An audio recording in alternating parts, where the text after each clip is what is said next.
super interesting. A retired federal judge, Michael Luttig, who is known to be a conservative, is speaking out against Donald Trump and calling him out for the threat to democracy that he is. And I want to take this segment as an opportunity to walk through and look at a number of examples of conservatives either calling out Trump or debunking some of the talking points that people are dishonestly using to defend Donald Trump amid his third indictment. So first, here's Michael Luttig calling Trump out as a threat to democracy. People to remember, Mr. Secretary, you're a Democrat, Judge Luttig, you're a Republican, and you're working together on this. This is very bipartisan. Judge Luttig, we will all remember when you testified before the January 6th Commission and you called Donald Trump, quote, a clear and present danger to American democracy. He is now 3 times indicted, potentially 4. He is by far the Republican frontrunner. Do you think he is still a clear and present danger to American democracy? I do, Poppy, more so today than he was last summer when I testified before the Congress of the United States for these obvious reasons. The former president has continued to insist and persist in his false claim that he had won the 2020 presidential election and that it was stolen from him.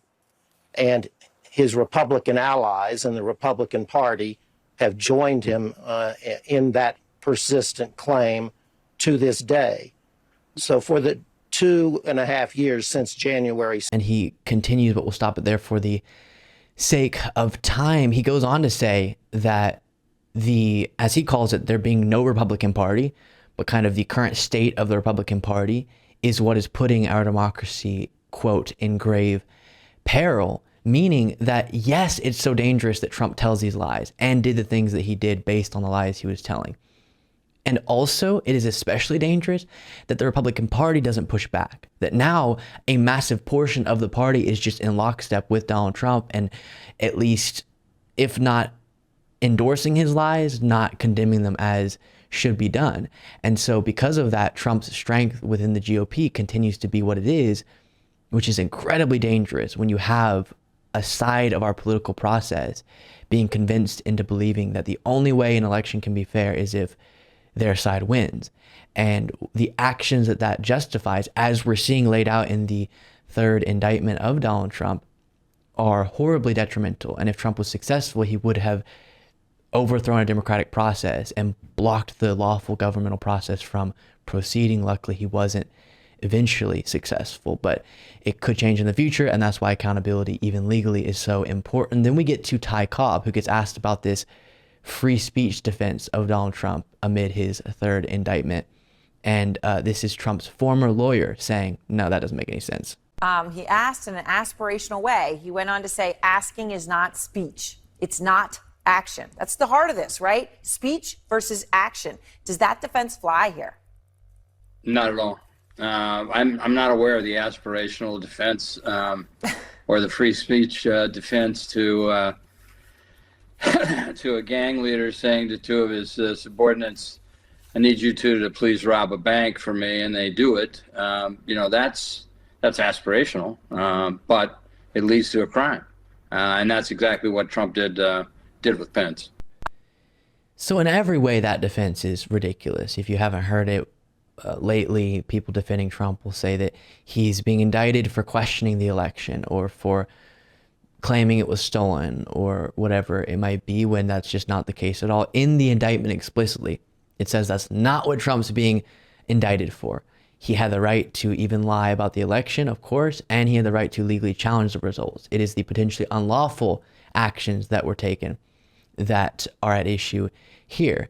And so then on one end, it's the actions that are on the table that are at issue and the coordinated possible illegal conspiracy that was an effort to disenfranchise voters, overthrow a democratic process, block a lawful proceeding from going forward. And that is the center of this indictment. And also, if you're pointing to the instances in the indictment where he's using his speech to potentially direct people to take unlawful actions, yes, that's also something you can do.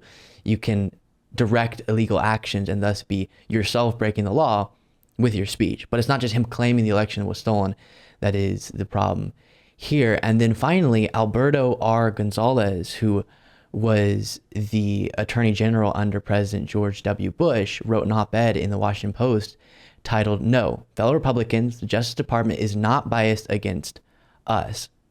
Last week, I watched a former president of the United States for the first time in history be arraigned in federal court for attempting to obstruct official proceedings and overturn the results of the 2020 presidential election. I found myself less troubled by the actions of former President Donald Trump than by the response of a significant swath of the American people to Trump's deepening legal woes. I'm among a number of jurists with experience at the highest levels of our government who grow more concerned as support for Trump mounts in direct proportion to the number of indictments against him. Sadly, this has led on the right to a growing distrust of and rage against the Justice Department. And then he goes on to say, "I can understand the skepticism, but based on the known facts in each case, I do not share it," and walks through a lot of the reasons, as David has and I have in the past, why these claims are not valid. And the specifics of the case would not lead one, if they were honestly analyzing them, to believe that there's this two-tier justice system and Trump's being targeted and all of it. And the job of the DOJ is to follow the facts. And yes, the facts as they followed them have led to a Republican being the one that is being focused on, but not because he's a Republican or because he's Trump, but because of what he potentially did that was unlawful. And so it's really important, even though individuals like the ones we just walked through with legal knowledge and a history of being within the GOP, or at least conservative, probably won't sway MAGA, it's still important that they speak out to try to move as many people as possible to understand this isn't some liberal attempt to take Trump down, but instead an example of Trump being held accountable for his possible violations of the law, which is what we should all, no matter our political persuasion, want the DOJ to do. Quick break, back after this.